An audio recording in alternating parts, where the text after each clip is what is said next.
What's up, guys? It's Casey Zogelman, aka the fourth Sanderson sister, coming at you with a new top 5 video. It's Bette Midler's birthday today! Yes! Break out the balloons, the party hats, the birthday cake, and the subject of today's video, the top 5 Winifred Sanderson moments in Hocus Pocus 2. Hocus Pocus 2 was arguably Bette's love letter to her favorite character of all time, and she brought it in every scene she was in. Now, I'm not including the songs in here as they were sung in tandem with Mary and Sarah, so just an FYI, those will not be on this list. So let's see which moments made me love Winifred Sanderson all the more.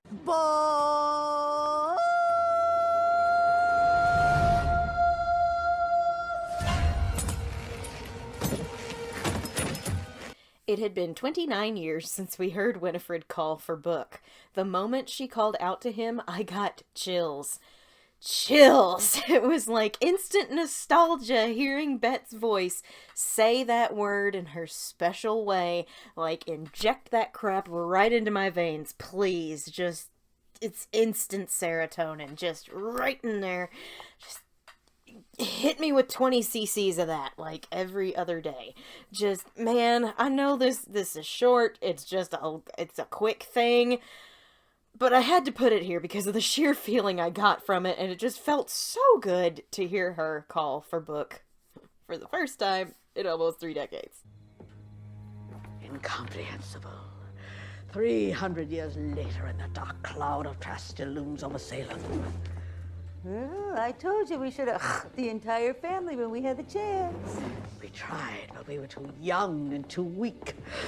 Mother said one day witches would rule Salem, and what have we done instead? I'm done with piddling potions. Okay. If we were the most powerful witches on earth, nothing could stop us. Not teenagers, not Trasks, not the infernal sun. Sisters, it has been decided. We are doing the Magicae Maxima, the power spell.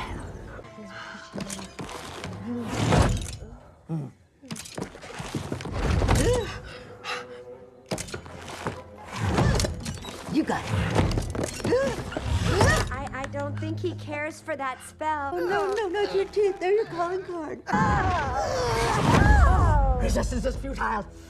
Show me the power spell. We got another Winifred sets up the plot moment here with everything from the pacing to the opening of Book. This equates to her speech about getting Book back in the first movie. The fight with Book showed us how desperate she was to end all of this once and for all. She made it very clear she was sick of losing and she wasn't going to do that anymore. Her goals were set and not even her closest companion would get in her way. That was a very, very telling moment that she didn't even hesitate to zap Book when he wouldn't cooperate. It showed how Winnie was changing in this film for the worse before the better. I love the delivery of all the lines here from Bette, as well as the hysterical slapstick with Book. It's just really fun watching her wrestle with this tome, even trying to bite it open at one point. I wonder how much of that was improv. I gotta know how much of that was actually just improv by them, and you can't help giggling when you watch it. That reminds me, Gilbert. No. Dost thou have the Sanderson Hourglass? Now do for me what I ask. Thy life depends upon this task. Oh, what was that? Let's call it a binding contract. You shall gather all the ingredients and bring them to the Forbidden Wood. And we shall sniff out the blood of our enemy. And if you fail, you forfeit your life with the last grain of this sand. This moment was honestly super well done. When she first asked Gilbert about the Sanderson Hourglass, I was like, we got a new toy? Oh, we got a new toy. What does that do? As soon as he sets it out, she immediately starts in on the spell, giving us a little more traction on what is occurring with this new toy. That reveal where Winifred, with a subtle smile on her face, explains that Gilbert will die if he doesn't help them out by the time the sand runs out. Lordy, that was good stuff. She's relishing in the misery she is about to bring this unsuspecting man who's admired her and her sisters for so long. She was about to manipulate his affections to the fullest. That was heavy as heck because she wasn't doing her usual thing. Winifred is loud 95% of the time, even when it comes to her spells sometimes. But that 5%, like in this instance, Bette kept the vocals low and almost a loud whisper as all of this unfolds, adding to the suspense of what this hourglass was. It brought home how grave the spell was and how serious the consequences were for failure. Just... wow, it is chilling. It is chilling. Poisoned apple! Poisoned apple! Would you like a poisoned apple? Oh, thou must never announce that they are poison, sister. No one will eat them if they think they're deadly.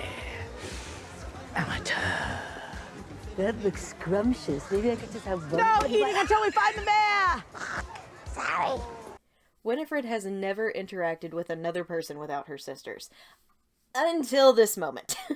This is a hysterical confrontation because she's so serious about what she's talking about. She knows hiding magic is the best way to execute it, and when she sees that witch parading around advertising her poison apples, she has to give her some pointers. I mean, honestly, what a disgrace to witches.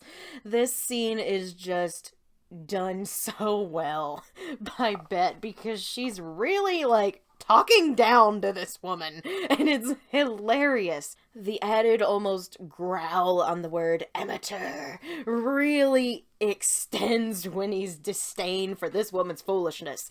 As an added bonus, as usual, when Mary starts to grab one of these poison apples, Winnie barely bats an eye as she just grabs her by the throat and prevents her from getting distracted.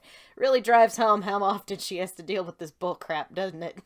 The comedic timing of both the scene with the nameless witch and Mary is just A+ acting. Just mwah. The wind is stealing my fingers.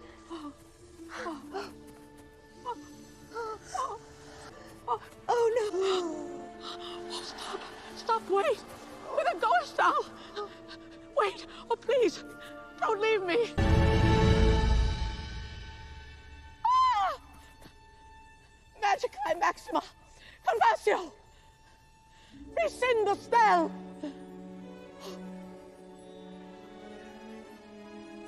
Undo what I have done. I beg of thee. Oh, not my sisters. My beloved, infuriating sisters.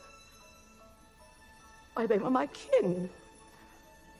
Of course, I was the pretty one. But they were my passionate partners in unholy mischief. Oh, what fun we had. For old time's sake. Can nothing be done?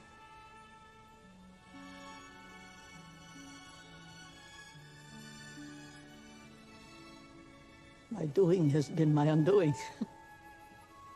My folly, my fate. Oh, what is this feeling? Oh, I think it is my heart. I fear it is breaking. Oh, I cannot bear this. Please, wilt thou help me? What, you're willing to give up your powers? My powers are nothing without my sisters.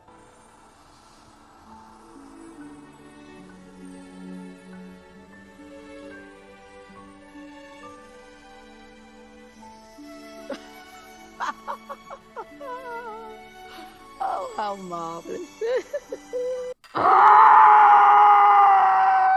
This is the crowning achievement for this character. It took everything we thought we knew about Winifred and threw it out the window. We believed for 29 years this woman could not have given a rat's tail about her sisters, then proved to us it was just the exact opposite. I have talked about this so much in terms of Winifred the character, so let me just look at this on the part of Bette Midler's acting. She made me feel emotions that I try to keep buried as far beneath the surface as humanly possible. More than once, because every time I watch that scene, instant waterfall. She made us feel the grief that comes with the sudden loss of a loved one. Her happiness at becoming all-powerful was shattered as she watched the people she loved dying in front of her eyes. Bette conveyed every stage of grief that comes with watching someone you love suddenly be taken away in less than 5 minutes. You felt the shock as she watched them begin turning to dust. You could feel the brief burst of anger in her as soon as they vanished before immediately dissolving into bargaining. She begged the spell to give them back. She bargained with Book to help get them back. Then came denial, which I know is out of order, but denial came next when she said, "Oh, not my sisters." And then depression rolled up and made her realize this was in fact her fault. She felt her heart breaking and ours were breaking along with her. And the only silver lining was that she didn't have to go into the acceptance stage because she got to go back to them. Bette brought everything to that monologue. Everything, and it felt like I was getting gut punched every time she entered a new stage of grief. I don't know what she was channeling there, but God, that was award worthy. It was so palpable, and it takes a great actress to make the audience feel exactly what she was feeling in that moment. I watched this with one of my best friends, and it takes a lot for a movie to make her cry. It takes a lot. And she doesn't like Hocus Pocus very much. This scene had her in tears the longer it went on. She was not ready for that. None of us were.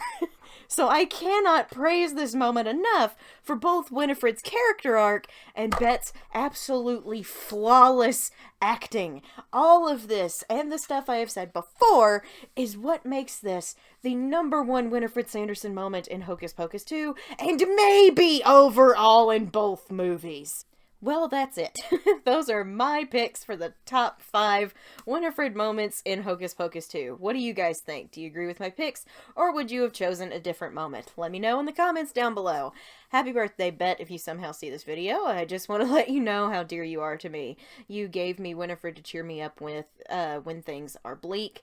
She's taught me many lessons over the years. I think you're a legend and just an amazing human being all around. I hope you have the best birthday ever and you get to spend it with the people you love the most. From the 4th sister to the 1st, happy birthday. And as Bud Abbott once said, may you live as long as you want and never want as long as you live.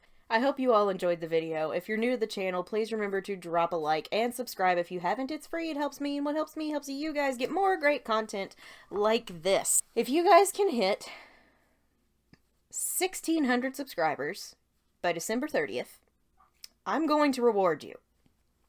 For my New Year's crowd work this year, I'll be going live on December 31st at 2 p.m. Central Standard Time, 3 p.m. Eastern Time, to relive some of the best moments from this channel and do some fun interactive stuff with you all. If you hit that 1,600 goal, I will let you choose which witch I dress up as for stream that day. You can choose any of the 3 Sanderson sisters, and you know what? I'll even throw in my 4th Sanderson sister design as a vote. I know it won't be her, but hey, she's there anyway. It will be a very fun way to ring in the new year together, so please consider subscribing. We put out new content every Monday. We game on Saturday nights, which there are some developments happening with that I will announce during the stream. And speaking of Black Flame Gaming, I'll be back doing more Black Flame Gaming tomorrow night at 7:30 p.m. Central Standard Time, 8:30 p.m. Eastern Time. If the game has its say, which I feel like it will, I am going to be miserable by the end of that stream. We will continue. Sarah Sanderson plays Pokemon Soul Silver, Randomized Edition, and it's a Nuzlocke, here on the channel for Black Flame Gaming. And as I said, it's gonna have its say. It's had it saved for the last 2.5, not even 2.5, 3 weeks, probably the entire playthrough at this point.